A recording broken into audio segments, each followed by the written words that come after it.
attempt the question. Sorry, is this tetralogy or follow? Okay, doctor, I'm the question paper and I'm looking at you. So you're asking me, tell me what you think, why you think what you think is what you think, and then go ahead with the answer. And I can't hear you. Yeah?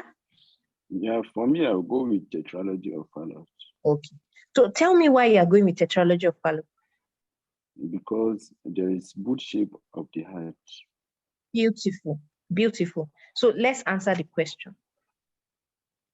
With that knowledge, with that this thing explanation, let's answer the question. Though this question is a little bit, okay, but just try. Let's just try. Use the opportunity to discuss TOF. Okay, I think A is true because Doctor, we can't hear you.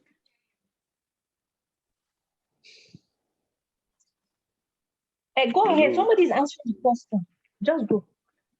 Okay, I think A is true because tetralogy is usually present with cyanosis among the cyanotic heart disease, and the pulse is usually normal. I think is true. I will go with true again. Okay. The second heart sound is single. No, a continuous murmur may be heard. I think this is false. Then the ECG demonstrates right axis deviation. Actually, I don't know this. Okay, so we're going to answer it together. You've done very, very well. Thank you very much. I agree with him. The other lady was quick to identify it, but she was not convinced. Once you see something and you are convinced about it, just go for it.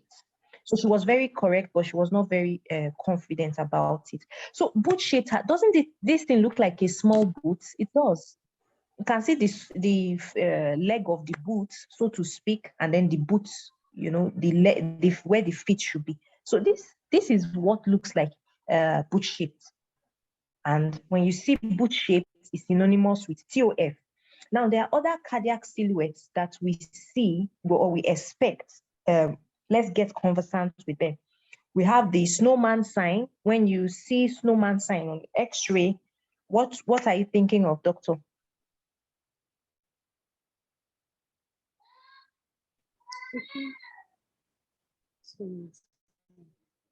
TAPVR, total anomalous pulmonary venous drainage. Snowman sign. They may not give you something like that, but it may come in a question form. They'll say snowman sign is, maybe they'll say TOF. It's false, right? Yeah. When you say TOF is boot shaped. When you say snowman sign or figure of 8, is that a TAPVR that I talked about? When you say egg on side, it is what? TGA, transposition of great artery. So there are just a couple of common ones like that you should have at your fingertips. You understand? But commonly, what they may bring is TOF because, you know, it's very, very classical. So that is one. Now, I also want us at this point to remind ourselves of the cyanotic and the acyanotic congenital heart defects. Who can help us just quickly list them? We know them, right? Should we skip this? I just want us to refresh our brains on our minds. Sorry. Yes, ma'am. Okay, so you know them, so I'm going to skip it. So now let's go. So this is TOF. Some basic things about TOF. Who can tell me the 4 parameters that we have in TOF? The 4 things, the 4 pathologies that are happening in a child, in the heart of a child that has TOF. 1, 2, 3, 4. Someone should list in 1. Okay, we have left ventricular hypertrophy. Sorry? Yeah. We have overriding you can answer it. We have left ventricular hypertrophy. We have an overriding aorta. We have a pulmonary ventricular septal stenosis defect, and we have pulmonary stenosis. Beautiful. So pulmonary stenosis, overriding aorta, a VSD. Did somebody say VSD? Yes, ventricular septal defect. Yes, Okay. ma'am. Is it right ventricular or left? Left. It's right Like- ventricular hypertrophy. It's right. It's right, Doctor, we can't hear you. It's right. Because the other doctor was trying to confuse me. It is right. And that will help us to answer our E. Hello? Yes, ma'am. Good. Let's You can So hear we you. have our 4 parameters. Now, A, they say cyanosis is present at birth. For TOF, it is a cyanotic congenital heart disease, but cyanosis is usually not present at birth. Maybe that may be a little bit too complex for you guys, but I'm just going to mention it in passing. I just want us to use this opportunity to get what we can get about TOF. So cyanosis doesn't usually present at birth yet. You understand? They have what we call Can't PET hear you, spells. doctor. Oh, okay. I'm coming.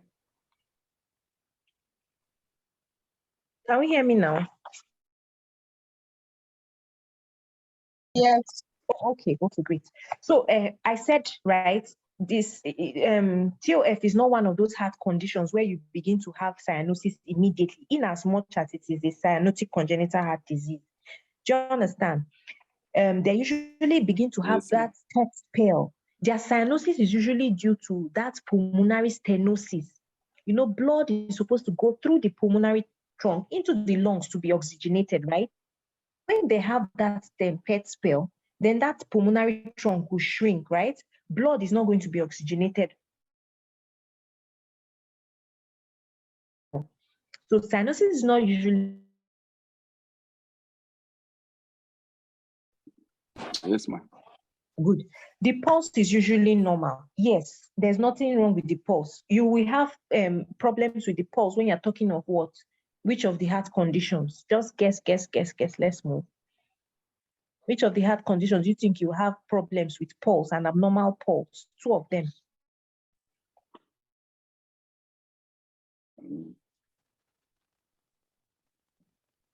Hello, can we hear me?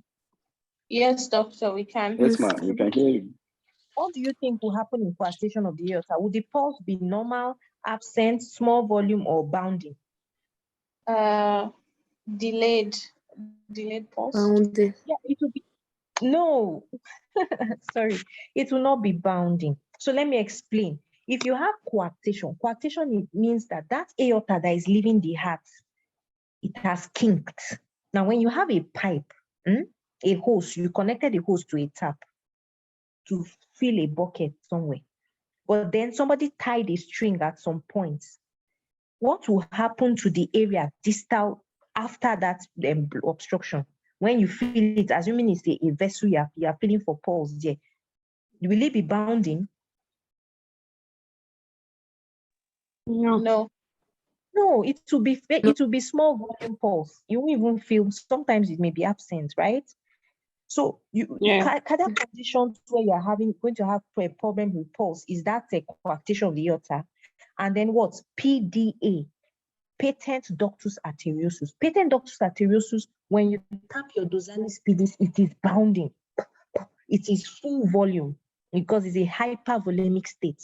So those are the 2 heart conditions where you're going to have pulse abnormality. So TOF doesn't have any problem, doesn't have any business with that.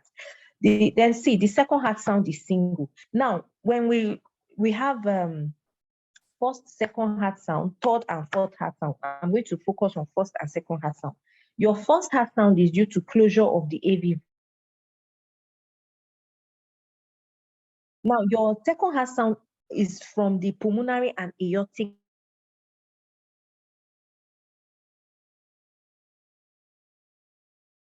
Where pulmonary and aortic areas, right? Yes. Beautiful. Now, we now said that in TOF that there's pulmonary stenosis. Now, if I have 2 pipes where blood is supposed to be going through, one is blocked, I only have one heart sound from the one that is open, which is the aorta. Do we understand? So the single, the second heart sound single because of that obstruction. Otherwise, the second heart sound has 2 components, the pulmonary and the aortic. But aortic is silent now because of the obstruction, so you're going to have a single heart sound. So D A continuous murmur may be audible. What did we say about continuous murmur? Anytime you hear continuous murmur, what should come to your mind? PDA. Beautiful. So do we have any business talking about continuous murmur here? No. No, ma. Exactly. We don't have any business. Now, the murmur that you hear in, usually, generally speaking, when you talk about heart defects, congenital heart defects, the easiest way to identify them is murmur. Murmur just means there's turbulent blood flow through a particular area. So maybe there's blood just rushing through either the vessel or through a space. So that is how murmurs are created. Now, let's think. In TOF, we talked about what? Pulmonary stenosis, and we talked about a VSD. So there will be murmur. Another trick question they can ask you, because you naturally think that the murmur is from the VSD, right? You say, there's a shunt there. It's when blood is passing. There's murmur. But the murmur in TOF is due to the pulmonary stenosis, not the VSD. Do we follow? Yes. Good. But then another tricky thing is this. At the time when they're having that PET spell, because that stenosis has worsened, it's like something, you held a balloon tight, or how do I put it now? You held something tight, but air was still escaping. Then during the PET spell, it's like it's totally tight, nothing is passing through. So when no blood is passing through, you cannot have murmur. So during PET spells, you will not pick a murmur. But when the obstruction releases a bit and blood is trying to force itself through that place, you will pick murmur. So if I say murmur of TOF, question, murmur of TOF is from the VSD, true or false? False. True, ma. Beautiful. Who said true? No. Okay, doctor, murmur of TOF is from the VSD, true or false? False. False. The doctor who said true, why is it true? He didn't get what I was explaining. The murmur from TOF is from pulmonary stenosis, please, not from VSD, please. Please, I shouldn't be talking this long. We're not getting it. Is this okay? Have we gotten up until this point? Yes. Yes, ma. Good. Now, when we talk about heart defects, think of ECG. ECG now, in ECG, let me just give you a rule of thumb. I can't go into the details now. When they say right axis deviation is equivalent to right ventricular hypertrophy.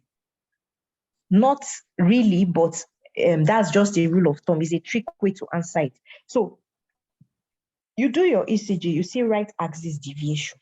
It tells you that the right ventricle of that child is hypertrophied. Is that what happens in TOF? Yes. True. Yes, so ma. that question is true. So we move to the next one. Who can help us with this one?